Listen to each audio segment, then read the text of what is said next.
Active listening is basically the superpower we all think we have, until we actually try it. Most people believe they're great listeners, but deep down they're just waiting for the moment when they can jump in with, "Oh yeah, that happened to me too, let me tell you." Real listening, the kind that builds trust, avoids drama, and makes you look like a mature, emotionally evolved human being, starts with one simple rule: stop talking and pay attention.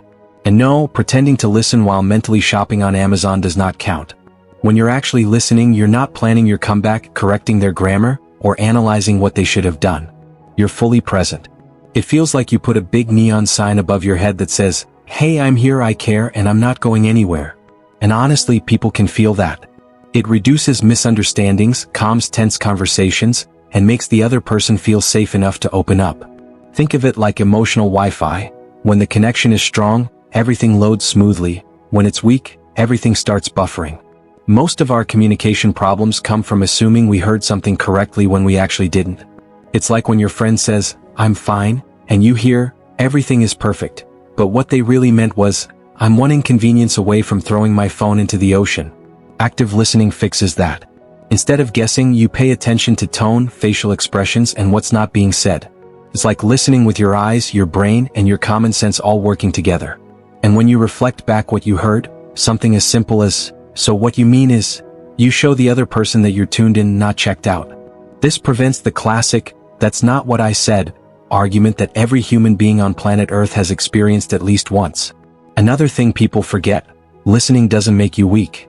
It doesn't mean you agree with everything the other person says. You're not signing a contract or confessing to something or handing over control. You're just understanding. That's it. It's amazing how many arguments could be avoided if people realize that understanding is not the same as surrendering. When you give someone the space to talk without jumping in, it actually makes you more respected, not less. People trust you more because you give them the one thing everybody wants but rarely gets: your full attention. And in a world full of half-listening, scrolling zombies, full attention feels like a luxury. Here's the funny part: active listening is free, but it pays like a high-salary job. Better friendships? Check. Fewer fights? Check. Stronger relationships? Absolutely. People will talk to you more, confide in you more, and feel understood, even if you don't say much. Sometimes the most powerful thing you can say is nothing. Just a nod, a "yeah, I get you," or a patient pause so they can continue. It's like emotional customer service. You're not here to rush them, you're here to understand what they need. And let's be real, most of us have had conversations where someone listens, but they're clearly running a whole Netflix series in their mind. You're talking about your stressful day and they're nodding while thinking, "Did I take the chicken out of the freezer?" Active listening shuts that down. It tells your brain, "Hey, focus. We're here right now."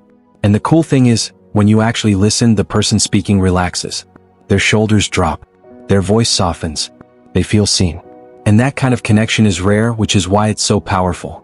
So if you want to be a better communicator, at work, at home, in relationships, start by listening like it's your job. Put the phone down. Make eye contact. Let the other person finish their sentence. Yes, even if they talk slowly. Ask questions. Repeat what you understood. Be curious, not defensive. You'll be shocked at how much smoother life becomes when you stop trying to win conversations and start trying to understand them. Active listening is the secret glue that keeps relationships from falling apart, and ironically, you improve your communication not by talking more but by talking less. And here's the twist everyone forgets. When you actively listen to others, they start listening to you too. Suddenly your words land better. People take you seriously. You communicate more clearly. What? Because trust is finally in the room. The more you listen, the more you're heard. It's one of those funny little life hacks that feels too easy to actually work. But it does. Every time. So next time someone talks to you, treat it like it's the most important conversation you'll have all day. Not because it is, but because listening well makes you the kind of person people want to talk to, and that's a skill that will carry you through every part of your life. Clear expression is basically the art of saying what you mean, without making people feel like they're solving a puzzle. You know those conversations where someone uses 50 fancy words, 3 metaphors, and a dramatic pause, and you're standing there thinking, okay, but what are you actually trying to say? Yeah, that's what we're trying to avoid. Clear expression is all about using simple, straightforward language so the person listening doesn't have to become a mind reader, decode your message like it's ancient hieroglyphics, or politely pretend they understood when they absolutely did not. It's not about sounding smart, it's about being understood. Because let's be honest, nothing kills communication faster than confusion. Except maybe weak Wi-Fi. And guess what? Clarity saves you from having to repeat yourself 50 times like a broken GPS saying, recalculating, recalculating. When you speak clearly, you're giving people the greatest gift, the ability to get your message the first time. Imagine telling someone, hey, the meeting is at 3, and they actually show up at 3, not 2:45, not 3:30, not tomorrow. That's the magic of clarity.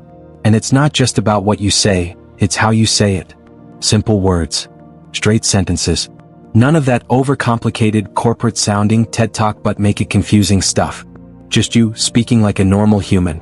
Think of it as the communication version of cleaning your room. Everything is organized, easy to find, and nobody steps on a Lego of confusion. We all know someone who explains things like they're trying to win an award for most complicated description of a simple problem.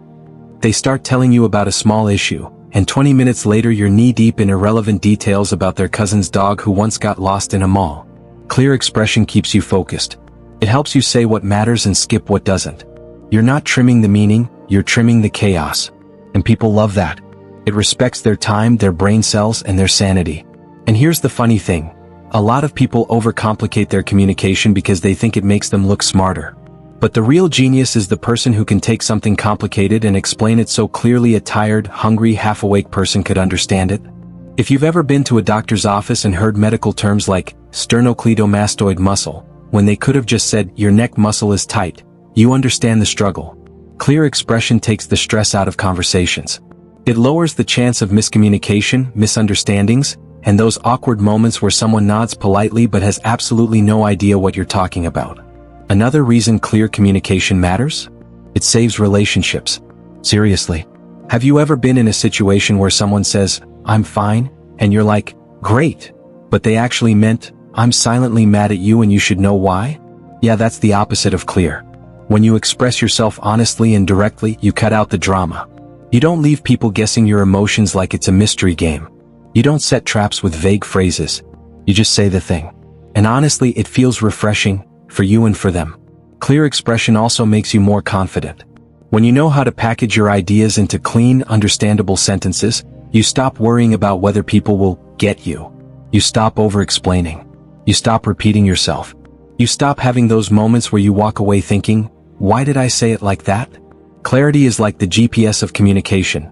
It gives everyone a simple, direct route to the point, no detours, no traffic jams. Plus, it's efficient. You don't waste time repeating, correcting, or clarifying what you meant. You say it once clearly and boom, done. You get back minutes, hours, and maybe even years of your life that would have been spent in endless loops of, wait, what did you mean? Clear expression is basically communication minimalism. Fewer words, more impact. You're Marie Kondoing your sentences, keeping only what sparks understanding. The best part? Clear expression doesn't make you boring. It doesn't mean speaking like a robot or removing personality from your voice. You can be funny, expressive, passionate, all while being clear. In fact, clarity actually makes your personality shine more because people aren't distracted by confusion. They're listening to you, not trying to decode your message. So next time you explain something, keep it simple, direct, and honest. Say what you mean. Mean what you say. Use words your future tired self would appreciate. Because clear communication isn't just about avoiding misunderstandings, it's about respecting yourself, respecting others, and making life just a little bit easier for everyone involved. Nonverbal signals are basically the secret subtitles of every conversation. Except unlike real subtitles, you can't turn these off. Whether you realize it or not, your body is always talking even when your mouth is not. And sometimes your body is way more honest. You can say, I'm not upset, but if your arms are crossed, your eyebrows are fighting each other, and your foot is tapping like it's auditioning for a tap dance show, trust me, people know you're upset. That's the thing about body language. It spills the truth whether you give it permission or not. And the more you understand gestures, posture, facial expressions, and all those little nonverbal cues, the stronger and more relatable your communication becomes. It's like learning to read the emotional Wi-Fi signals we all broadcast 24/7. Think about any conversation you've had where someone said the right words but their vibe was giving, I'd rather be anywhere else. They said, that's fine, but their face said, this is the worst idea you've ever had. They smiled, but it looked like their smile was being held hostage. That mismatch between words and body language is exactly why nonverbal signals matter. Your body delivers the emotional meaning behind your message. Words tell people what you're saying, your body tells them how you feel about what you're saying. And let's be honest, people believe the body first. You could say, I totally love this, but if you look like a wilted houseplant, nobody's buying it. Even posture plays a huge role. Standing tall, shoulders back? You look confident, open, ready to communicate. Slouched over like a melting ice cream cone? You look like you've given up on life halfway through the conversation. People read that instantly. Your posture tells others whether you're approachable, defensive, nervous, relaxed, or mentally checking out. And no, fixing your posture doesn't mean you have to stand like a superhero in a Marvel movie, but a little awareness can upgrade your communication instantly. Then you've got gestures. And oh boy, gestures can be dramatic. Some people talk with their hands so much it looks like they're conducting an orchestra, while others barely move at all and look like they're powered down. The key is balance. Gestures can highlight your point, add emphasis, and make you more engaging when you use them naturally. Waving your arms around like an inflatable tube man outside a car dealership? Maybe too much. But open hands, relaxed movements, and gestures that match your words?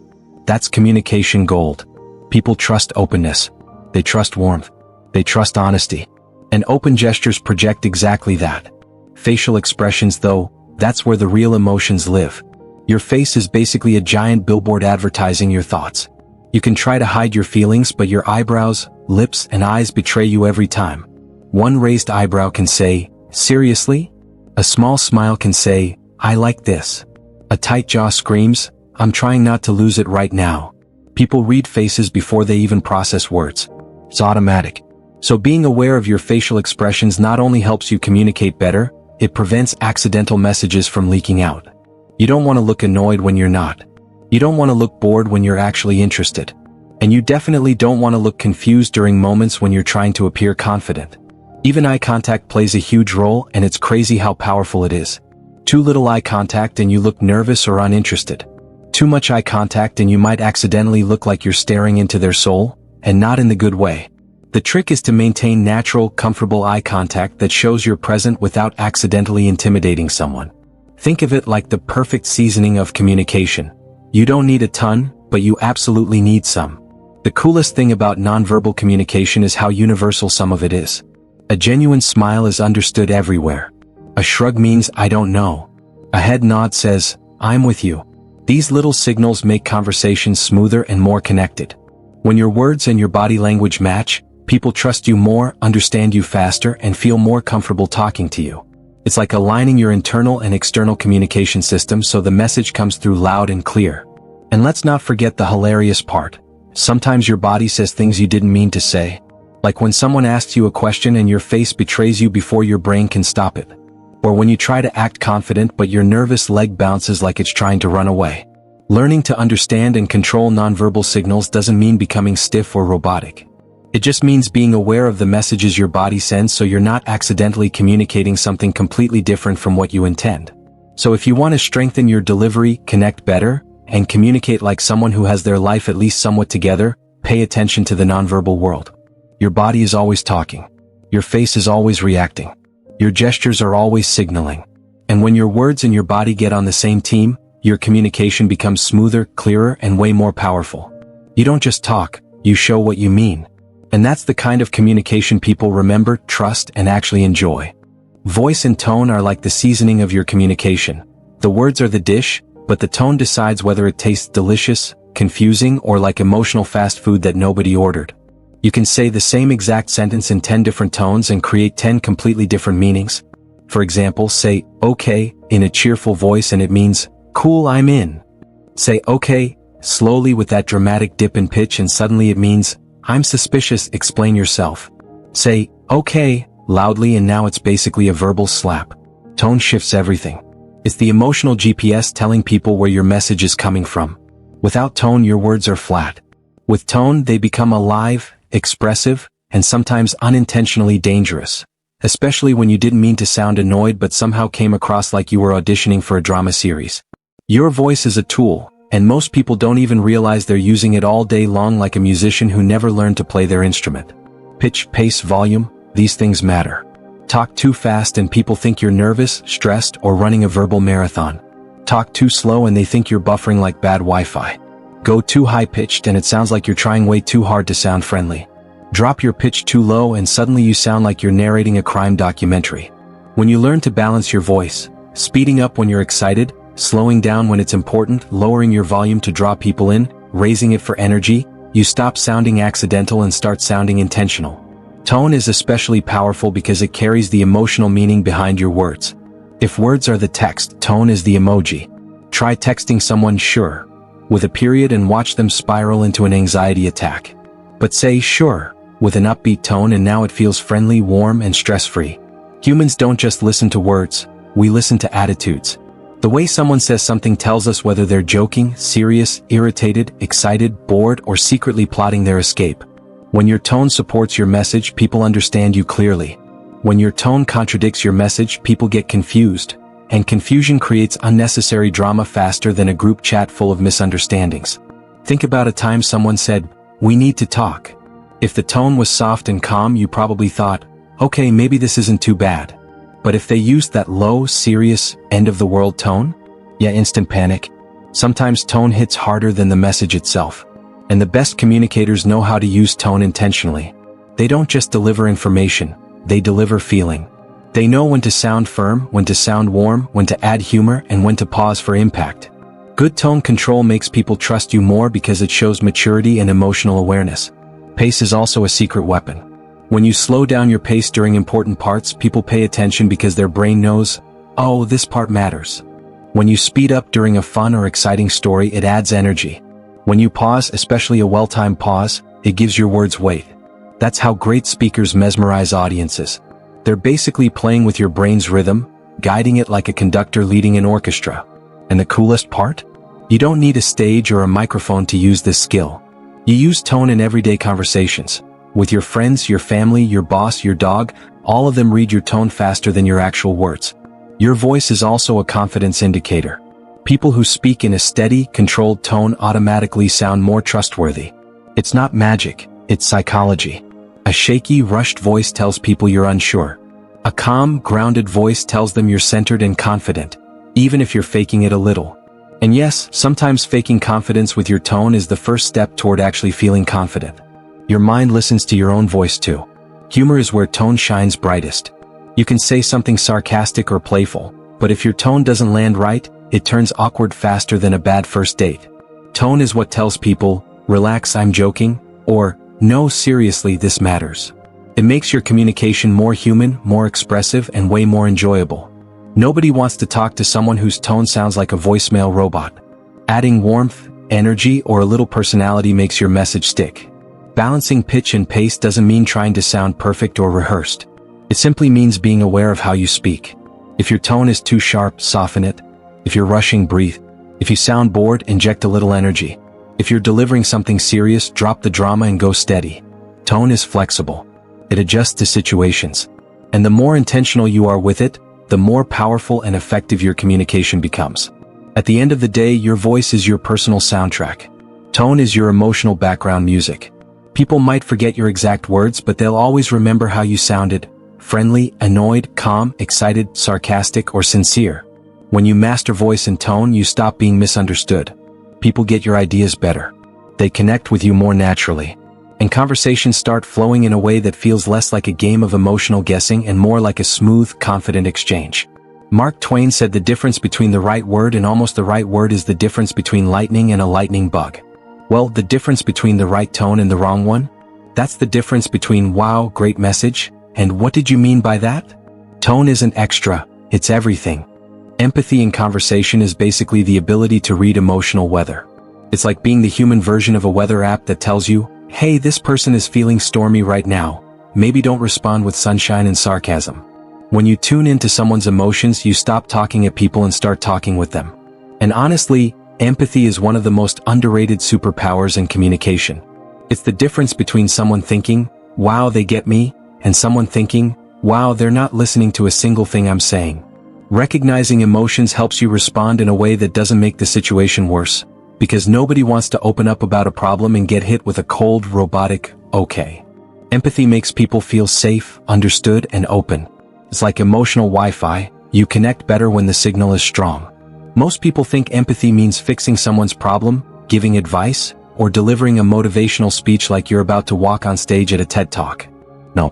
Empathy is simply understanding where someone is emotionally and responding in a way that respects that space. If your friend is frustrated, you don't tell them to just relax. If someone is sad, you don't say, "It's not that bad." That's like telling someone who's drowning to just breathe. Empathy is more like saying, "Yeah, that sounds rough. I get why you feel that way." Suddenly, their emotional shoulders drop. They feel heard. And when people feel heard, they naturally cooperate more because they know you're not minimizing or dismissing their feelings. We've all had conversations with someone who did the exact opposite of empathy. You share something important and they respond with, "Oh, that's nothing. Let me tell you what happened to me." Suddenly the conversation has been hijacked and you're sitting there thinking, "I didn't ask for a comparison chart." Empathy keeps you from turning conversations into a competition of who has suffered more. Instead, it centers the person who's speaking. It shows that you're not just listening to their words, you're listening to their heart behind the words. And trust me, people notice that difference instantly. Empathy also helps you avoid those awkward landmine moments where you accidentally say the wrong thing at the wrong time. Like when someone is stressed and you decide to joke about it, not realizing they're one comment away from losing their mind. Reading emotional cues helps you adjust your tone, your pace, and even your facial expressions so you don't unintentionally pour gasoline on a flame. When you're emotionally aware, you know when to be serious, when to use humor, when to stay quiet, and when to offer support. It's like developing an internal emotional GPS that keeps conversations from crashing. And here's the best part. Empathy builds connection faster than any fancy communication trick. When someone feels understood, they trust you more. They open up more. They cooperate more because they feel like you're on their side instead of working against them. Even in disagreements, empathy melts tension. You can totally disagree with someone while still acknowledging their feelings. Saying, "I see why you'd feel that way," is not the same as saying, "You're right." It's simply saying, "Your feelings are valid." And that small distinction changes everything. Empathy also makes you more likable, which is a nice bonus. People are naturally drawn to those who make them feel seen and heard. You don't need to have all the answers. You don't need to solve every problem. You just need to show that you're emotionally present. Sometimes people don't want solutions, they just want understanding. And guess what? Understanding is free, portable, and available 24/7. No subscription required. Another cool thing about empathy is that it improves teamwork. Whether you're working on a group project, collaborating with coworkers, or trying to survive family decisions, empathy keeps the group running smoothly. When people feel respected and understood, they communicate more honestly and cooperate more willingly. No one wants to work with someone who feels emotionally cold. But someone who listens, recognizes emotions, and responds kindly? That person becomes the unofficial team glue. And let's be honest, life is already stressful enough. Miscommunication, tension, arguments, they drain energy. Empathy prevents a lot of those problems by catching emotions early. If someone is frustrated, empathy helps you respond in a calming way instead of a defensive way. If someone is excited, empathy helps you match their energy so you don't kill the vibe. It's emotional awareness in action. You become someone who brings stability instead of chaos. But here's the twist. Empathy doesn't mean absorbing everyone's feelings like an emotional sponge. You're not responsible for fixing people, carrying their emotions, or sacrificing your own sanity. Empathy is about understanding, not absorbing. Think of it like standing next to someone in the rain instead of jumping into the puddle with them. You're there, you get it, but you're still grounded. In the end, empathy strengthens communication because it makes conversations more human. It turns interactions from robotic exchanges into meaningful connections. People remember how you made them feel. They remember who listened without judgment, who understood without interrupting, who supported without taking over. When you combine empathy with honesty, clarity, and good tone, your communication becomes powerful, comforting, and deeply effective. It makes you not just a good speaker but a good human. Questioning skills are basically the steering wheel of any good conversation. Without questions, a conversation dies faster than a phone on 1% battery. Asking the right questions, especially open-ended ones, is what keeps discussions alive, meaningful, and actually enjoyable instead of awkwardly circling around the same boring topics like, "So, how's the weather?" Open questions are the magic sauce because they don't just get yes or no answers. They open the door to stories, feelings, ideas, and all the juicy details that make talking to someone feel like a real conversation and not a police interrogation. Instead of asking, "Are you okay?" to which anyone can lie and say, "Yeah," an open question like, "What's been going on with you lately?" gets you actual answers. It's conversational gold. Think of questioning skills as your secret weapon to unlock people. Everyone carries around experiences, thoughts, and emotions like a backpack full of stories, and good questions help unzip that backpack. People want to talk, they just need the right prompt. When you ask open questions like, "How did that make you feel?" or "What happened after that?"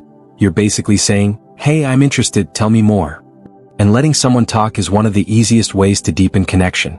You're not interrogating them, you're guiding the conversation toward meaning instead of small talk purgatory. On the flip side, closed questions shut things down. If you ask, "Did you like the movie?" and they say, "No," that conversation is now as flat as a pancake. But ask, "What did you think about the movie?" and boom, they start talking about the plot, the characters, the ending, the popcorn, the snack prices, the guy behind them kicking the seat. Suddenly you've got a whole conversation to work with. Open questions expand, closed questions shrink. One keeps the spark alive, the other snuffs it out. The funny thing is, many people think they're bad at conversation when really they're just bad at asking questions. Imagine talking to someone who only gives one-word answers. Feels like pulling teeth, right? But imagine talking to someone who asks you fun, curious questions like, "What's something interesting that happened to you this week?" Or, "What's something you're excited about right now?" Instantly, the vibe changes. You feel seen. You feel valued. And most importantly, you don't feel bored out of your mind. Good questions make people feel like their thoughts matter. Questioning skills also help you gather essential information about people, situations, problems, or even opportunities. If you're trying to solve something at work, asking thoughtful questions helps you figure out the real issue instead of guessing and making it worse. If you're trying to understand someone's behavior, open questions help you get to the root of their emotions instead of assuming. If you're just getting to know someone, questions help you discover their interests, values, and personality. Basically, asking questions is like being a detective, minus the trench coat and dramatic music. There's also an art to how you ask questions.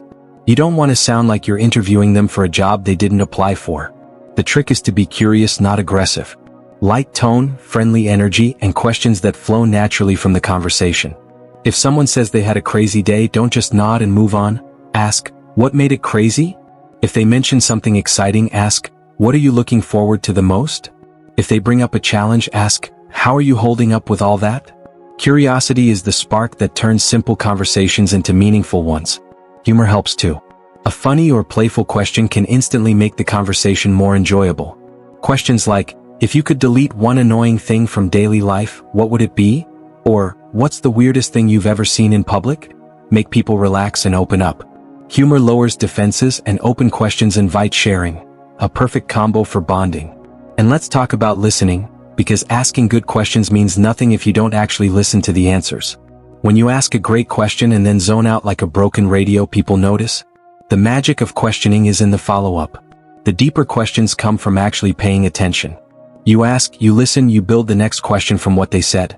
That's how conversations flow effortlessly, like a good tennis match instead of someone hitting the ball and the other person just walking away. Questioning skills also make you look confident and emotionally intelligent. When you ask good questions, you show that you're present, mature, and interested, not self-centered. People love talking to someone who asks thoughtful questions because it feels refreshing. Most people are used to conversations where the other person only waits for their turn to talk. So when someone actually asks questions that matter, it stands out, in a very good way. And for those moments when conversations get stuck, open questions are the ultimate rescue tool. If things get awkward, just throw out something like, "What's something you've been thinking about lately?" Or, "What's one thing you wish people understood about you?" Suddenly, the awkwardness melts away and the conversation finds new life. Good questions breathe energy back into any interaction. At the end of the day, questioning skills turn you from a passive participant into an active communicator. They help you avoid shallow, boring, surface-level talk and guide you toward deeper, richer, more meaningful exchanges. They make you more relatable, more approachable, and more memorable. People walk away thinking, "Wow, that was a great conversation," even though all you did was ask the right things at the right time. So, if you want conversations that feel alive, connected, and actually satisfying, learn to ask open questions. Be curious, be genuine, and let people talk. Questions are the keys that unlock connection, and the more keys you learn to use, the more doors you open. Vocabulary building is like upgrading your communication toolbox so you're not stuck using a tiny pocket screwdriver to fix an entire car. When you have more words, you have more ways to express what you actually mean, without waving your hands around like you're playing charades. Think about it. Ever tried to explain a feeling or an idea but ended up saying something like, that thing, that's kinda like, Yeah, we've all been there, standing in linguistic quicksand, hoping someone will magically read our minds. But when your vocabulary grows, suddenly you're not stuck in that awkward zone anymore. You start sounding clearer, sharper, and honestly, more confident, like you actually know what you're talking about instead of guessing your way through the English language. And no, you don't need to swallow a dictionary or start using big complicated words just to impress people. The goal isn't to sound like a walking Wikipedia page. The goal is to have enough words so that your thoughts can flow out of your mouth without tripping over themselves. A strong vocabulary lets you break down complex ideas and package them into neat, understandable sentences so people get your point right away. No confusion, no misinterpretation, no "wait, what did you mean?" moments. It also boosts your credibility because when you can explain something clearly, people trust you more. You could be saying the same message as someone else, but the way you phrase it makes you sound more reliable and well-informed. It's kind of like when two people give directions. One says, go straight, until you see like a tree, and the other says, head north 2 blocks, turn right at the grocery store and you'll see it on your left. Who are you gonna trust? Exactly. And the best part? Building vocabulary doesn't have to feel like homework. You can grow it naturally, by reading, listening to good speakers, watching shows with strong dialogue, or just paying attention to new words you hear and actually using them. The more you use a word, the more it becomes yours. It's like leveling up in a video game. Each new word gives you extra power to express something just a little better than before. And one day, without even noticing it, you'll catch yourself explaining something so beautifully that even you'll go, dang, that sounded smart. That's the magic of vocabulary. You don't just speak better, you think better because you finally have the words to match the ideas swirling in your brain. So keep adding those words to your mental dictionary one at a time, and soon you'll communicate with the clarity of someone who truly knows their stuff, and with the confidence of someone who's not afraid to use it. Feedback is basically the universe's way of holding up a mirror and saying, hey, you missed a spot. Most people think feedback is this scary, dramatic moment where someone points out everything you're doing wrong, like an emotional pop quiz you didn't study for. But in reality, feedback is one of the most powerful tools you can use to level up your communication, and honestly, your whole life. It reveals blind spots you didn't even know you had. And trust me, we all have blind spots. It's like walking around with a giant piece of spinach stuck in your teeth and thinking you look amazing until someone finally whispers, you might want to check a mirror. Suddenly you're grateful, not offended. That's what good feedback does. It shines a little light in the dark corner so you can improve with less embarrassment and more confidence. The funny part is, we all say we want to improve, but the moment someone gives us feedback, our brain goes into full defensive mode like, oh really? You think I talk too fast? Well, you blink too loud. But learning to actually receive feedback with grace is where the magic happens. It doesn't mean you have to agree with every piece of feedback, but just listening, really listening, opens up your mind to adjustments you might have never seen on your own. And the wild thing? When you respond with appreciation instead of ego, people feel more comfortable being honest with you in the future, which means your growth skyrockets instead of crawling. Now, giving feedback, whole different challenge. You can't just walk up to someone and dump your opinion on them like you're unloading groceries.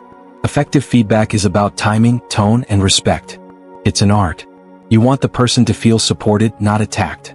If your feedback sounds like a punch, they're not going to hear the message, they're going to hear the impact. The trick is to wrap the truth in kindness, clarity, and good intentions. It's not about tearing someone down, it's about helping them build something better. Even something as simple as saying, hey, I noticed this and thought you might want to know, can make someone feel valued instead of judged. And here's the cool part. When you're good at giving and receiving feedback, your relationships, personal, professional, everything, get stronger. People trust you more because they know you're honest but not harsh. They feel safe sharing their perspective because they know you'll listen instead of explode. You become the person who isn't afraid to grow and isn't afraid to help others grow too. That's powerful. It creates a cycle of improvement, understanding, and mutual respect. Suddenly, communication becomes smoother, problems get solved faster, and you start becoming the version of yourself who actually gets better with time instead of repeating the same mistakes over and over. So yeah, feedback may sting for a second, just like pulling off a band-aid, but it saves you from bigger problems down the road. And the more you embrace it, the more unstoppable your communication skills become. You learn, you adjust, you improve, and before you know it, you're thriving in ways you didn't even see coming. That's the beauty of feedback. It doesn't break you, it builds you. All you have to do is let it. Audience-centered communication is basically the difference between talking to people and talking at them. You ever sit through a conversation where someone explains something so far above your head that you start questioning your entire education? Or maybe they use examples so unrelated that you're like, "Sir, what does this have to do with me at all?" That's what happens when the speaker forgets the golden rule. Your message only works if the audience actually gets it.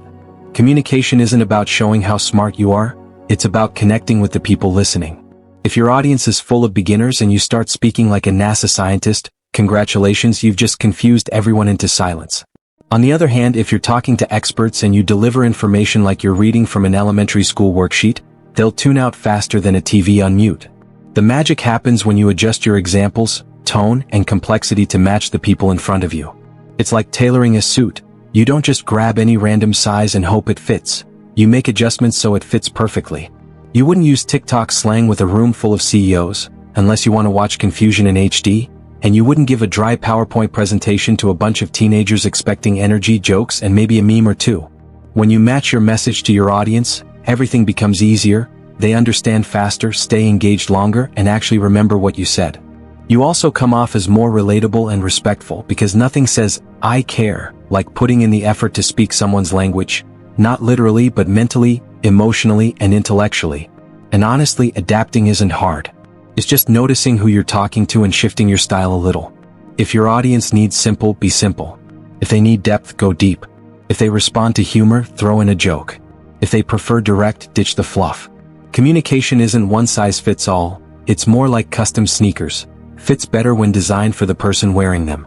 And once you master that, your words start landing exactly the way you want, clear, effective, and powerful enough to make people think, "Wow, this person really gets me." That's when communication stops being noise and starts being impact. Organized speaking is basically the art of not sounding like your brain is doing parkour while your mouth tries to keep up. You know those conversations where someone jumps from one idea to another like they're skipping across Wi-Fi signals? One minute they're talking about their weekend plans, and the next thing you know, you're deep in a story about their uncle's neighbor's cat. That's what happens when there's no structure. Everyone, including the speaker, gets lost. But when your thoughts are organized, your message flows step by step, and the listener can follow along without needing a GPS. It's like giving someone directions. You wouldn't say, "Just go somewhere and then eventually you'll figure it out." You break it down, turn left, go straight, take a right. Boom. Same thing with speaking. A clear structure turns your message from a messy puzzle into a clean, easy-to-understand path. What makes organized speaking so powerful is that it instantly makes you sound more confident and prepared, even if you're secretly sweating on the inside. When you present your ideas in a logical order, point A, point B, point C, the audience thinks, "Wow, this person really knows what they're talking about." And honestly, half of communication is just looking like you know what's going on. Using simple frameworks like problem, caused, solution, or past, present, future, helps you hold the listener's attention because they can predict the flow and stay engaged. It's like telling your brain, "Chill, we've got a system," so you're not panicking mid-sentence trying to remember what you wanted to say next. Plus, structured speaking respects your audience's time and mental energy. They don't have to work hard to understand you. You're doing the heavy lifting for them. And here's the funny part. Organized speaking doesn't make you sound stiff or robotic. In fact, it gives you more room to be natural and witty because your ideas are already lined up like well-behaved students. You're free to add humor, personality, or examples without derailing yourself. It's like cooking with prep done ahead of time. Once the ingredients are chopped, you can season and sauté however you want. Structure gives your message backbone, but you bring it to life with your voice, timing, and style. People appreciate speakers who respect their attention, speak with clarity, and guide them through ideas like a friendly tour guide instead of a chaotic storyteller with no map.